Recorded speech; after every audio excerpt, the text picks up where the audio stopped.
How to add skill moves in EA Sports FC. In this video, I'm going to show you how you can add skill moves. First of all, open your application. Now, here on the home page, you can see this club button. Tap on this club button. Now, here in the middle, you can see this My Team option. Tap on My Team. So, you're in your team section.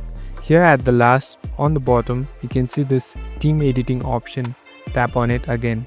So, this is the place where you can add or have skill moves. So here on the third, you can see this skill moves option. Tap on it. So first of all, you must reach level 8 in order to unlock it. So this is the place where you can unlock new moves and add other moves. So these moves will be in the game and you can use it according to the player. So this even increases the customization and will be helpful in the game. Thank you for watching this video. I hope this video helps you.